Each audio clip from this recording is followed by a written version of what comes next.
I didn't know too much about Anthony Bourdain.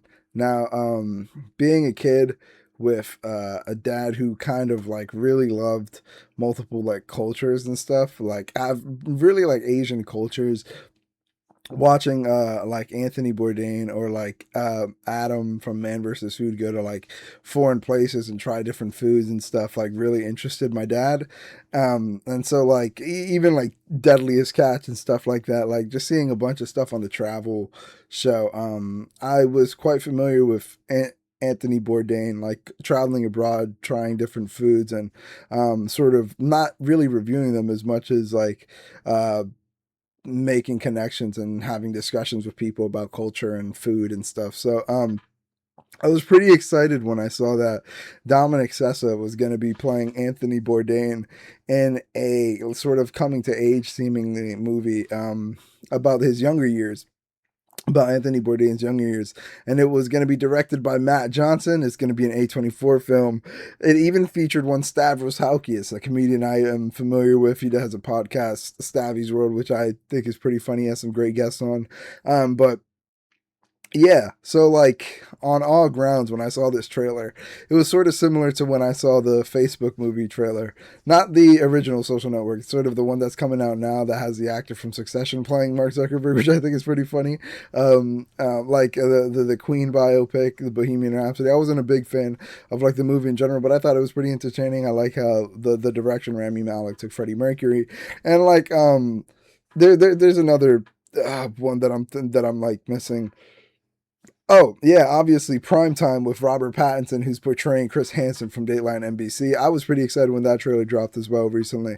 So like and that's A24 as well, I believe. So I mean that one looks to be like way more dramatic. But Tony, uh 4 out of 5 stars, man. I'm like a really big fan of the movie. So like I saw the trailer, I knew I had to go see it. I saw that like it wasn't like it was like a limited release. It wasn't going to be out for too long.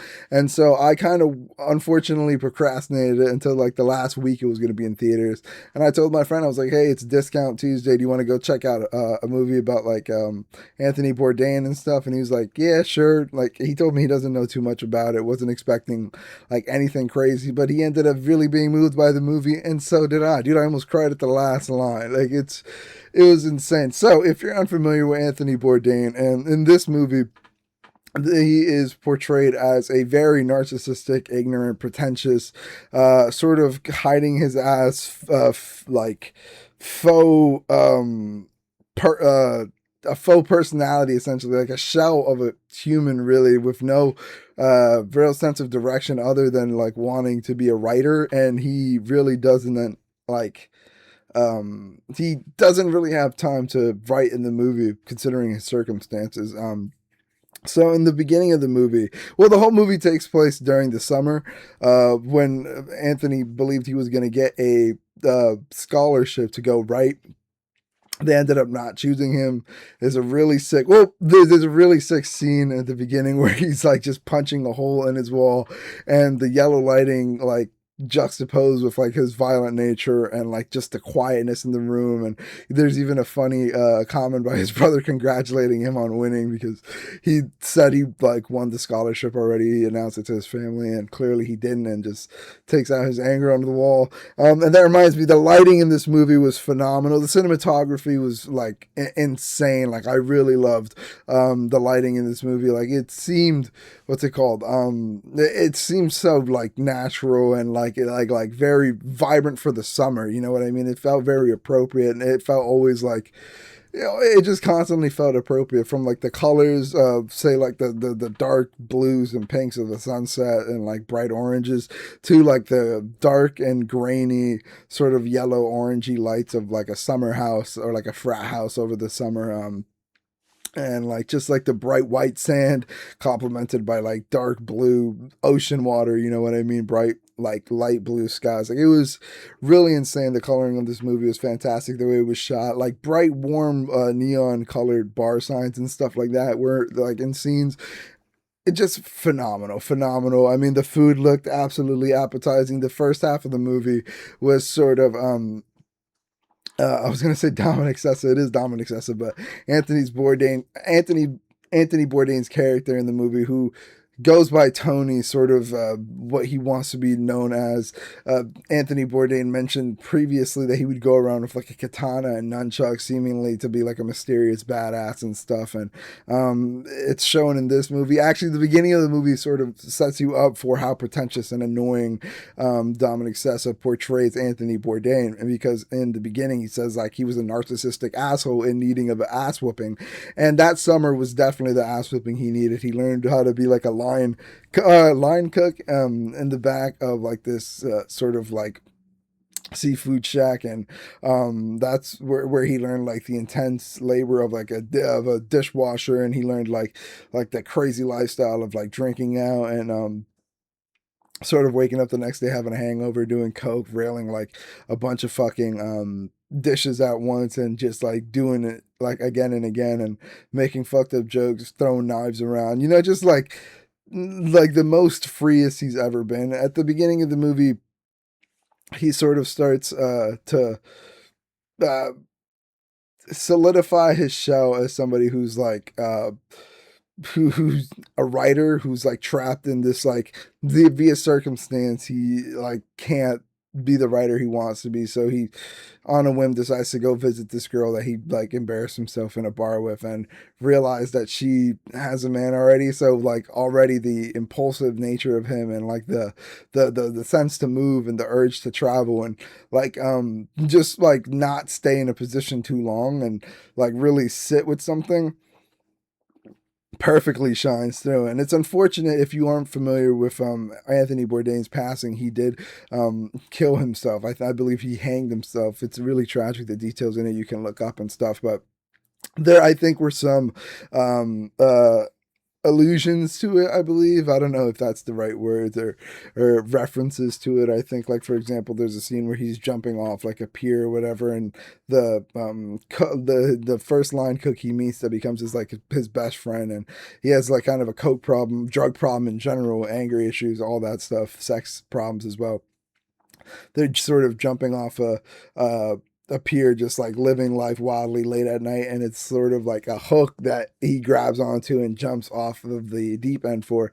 And my friend is the one who pointed out like Tony isn't the one who like has like the noose thing that he's holding on to. He sort of just jumps off the deep end himself, whereas his friend is the one that holds on to like what looks like a noose, but is apparently just like a little metal thing to hold on to and swing and jump off the water in. Jump into the water off of. So like that was really dope. There's some imagery, I think, to just, I mean, in general, like Tony like hinting at maybe not wanting to be a part of this realm anymore. Sorry, that's kind of a fucked up way to say it, but oh my gosh, this hoodie is making my head so itchy, but I have bed head hair, so it's gonna have to stay on. But yeah, no. The only thing I really didn't like about this movie, it was the just how pretentious like he actually was. I didn't find him too redeemable. I think the people sort of forgave him fairly easily, and I don't know. You can maybe disagree with that or not, depending on how you like interpret the ending. I think it's pretty straightforward that like not maybe everything is forgiven because Tony accidentally causes like a huge fire and burns down the restaurant of his mentor in the movie, played by Antonio Banderas, who sort of takes him in after he drunkenly like refuses to pay because he has no money. Like the night he discovers that the girl he went to Providence, Rhode Island for, or Providence, Connecticut, Providence, New York, I think it's Providence, New York, where he goes to Providence, New York for uh I should look that up. No, I'm not going to. I really don't I don't care that much. So the girl he went to Providence for has a boyfriend, so he gets drunk, and then like buys a bunch of fucking oysters and trying like doesn't pay for them, tries to be a badass with his nunchucks, gets knocked out, and then Antonio Banderas sort of takes him in under his wing, and gets like basically a free dishwasher out of him. But really throughout the movie, Antonio Banderas is sort of teaching Tony discipline, and teaching him how to like run a tight ship, really organize yourself, really like be committed to something, find passion, and like and work hard at something, which is something that I think Tony realized and sort of snapped into. At the beginning of the movie, his mother Sorry, I just drank a ton of milk before this. um, Tony's mother at the beginning of the movie, when Tony announces that he has won the scholarship already, even though he hasn't. He announces he won the scholarship already. He sort of brags about how well he's going to be doing. Even his mom, I think, makes a side comment, and maybe not so much believing him, but also just her eyes in general look dead and like sort of over Tony's whole like spiel and like whatever he's talking or lying about this time, because throughout the movie he lies a lot, constantly. It's one of the bad things about this movie is that I think people forgive like how constantly he's lying. Like every single time he meets up with the girl he likes, which I'm like the name's escaping me right now, because they have such a weird like on and off relationship, because she has a boyfriend, and like Tony's line cook Leo, or that's the actor's name. It's not his name. Isn't actually like Leo in the movie. I forget what his name is in the movie. I'm really bad with names.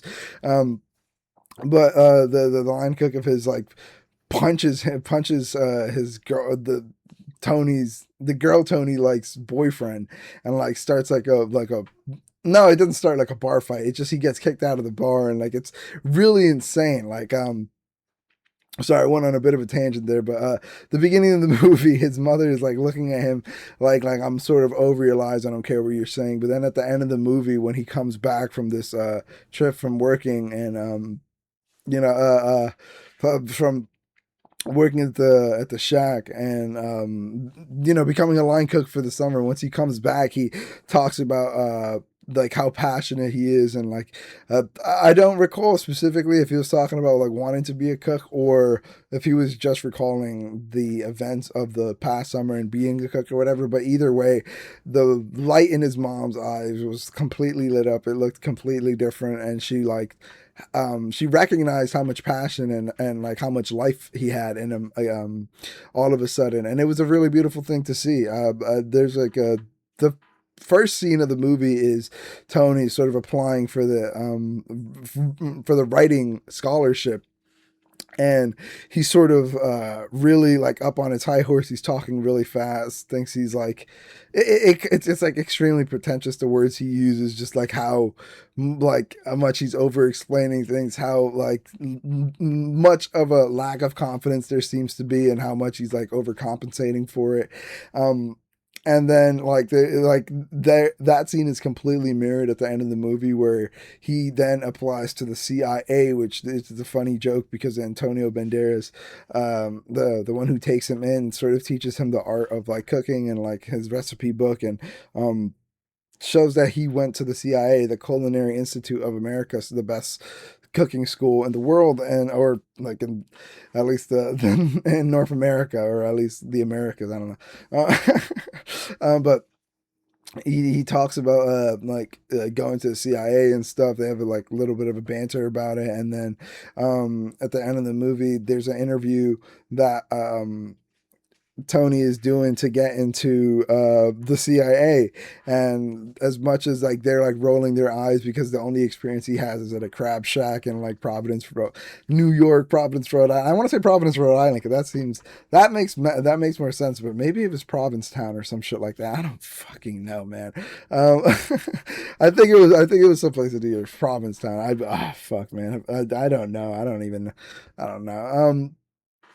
But yeah, so they're looking over his experience, and they're like rolling their eyes because he only has one summer of experience. But it comes with a letter of recommendation from Antonio Banderas' character, who graduated from the CIA, is like this renowned chef, or like known around the world, and so like or seemingly respected, at least popular and known amongst peers.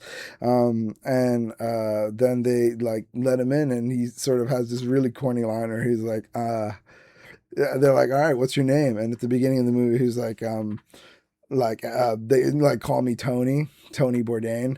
And at the end of the movie, he sort of has come to terms with who he is and who like what he's wanting to become. And he says, Anthony Bourdain. And it really it's just a touching moment, because throughout the movie he's so afraid, or like so unable to be himself because he sort of really doesn't even know who he is himself. He knows this facade of a character he wants to put up. He knows how he wants to be perceived by certain people, but he doesn't really know himself. Like, it's pretty ironic that the friend that I took to the movie with, I talked about not liking The Catcher in the Rye because, I mean, I like kind of understood, like, it was just like a phony guy going around talking about nothing, doing nothing or whatever. And he was like, well, that's kind of the point. He's like this fake, phony sort of guy that is like an unreliable narrator and stuff like that. And it's really odd that like this movie had a ton of that as well. Like, just, I mean, seeing everything from Tony's perspective and seeing everything that like he sees, like seeing all the like negligence and like the emotions he's suppressing and stuff. I don't know. I thought it was fantastic. I really love the cinematography, the colors, the shot direction in this movie. I think it was fantastic. Dominic Sessa was amazing. Matt Johnson directed this phenomenally. Stavros Halkias, Leo, the line cook, I think they were phenomenal adds to the movie as well. The love interest was dope. I think the ending scene where Tony sort of kind of comes clean when she's like naked, and she's like, "Oh my gosh, I knew it." Like, I thought it was really funny because it was like, "What do you mean you knew it the whole time he was lying?" Like, what, whatever. That was crazy. The love interest boyfriend who gets beat up, that was an insane scene. The part, I mean, like the whole movie was like super fun to watch, very entertaining, kept me on my toes. I forgot to bring my watch. I think I only checked my like watch. My phone like twice to see what time it was, and that was because I was pretty high. That was pretty high, and I was like, dude, it feels like it's been an hour already, and it was like 40 minutes, and I was like, I mean, close enough.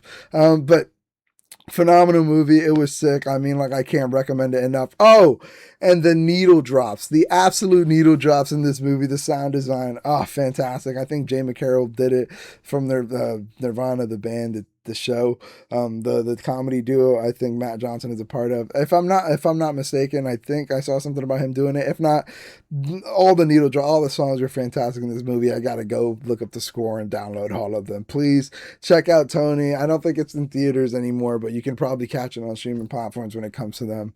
It's a great movie. All right, that'll do it for this Film Friday. I'll talk to you guys later. See you, whatever. Bye.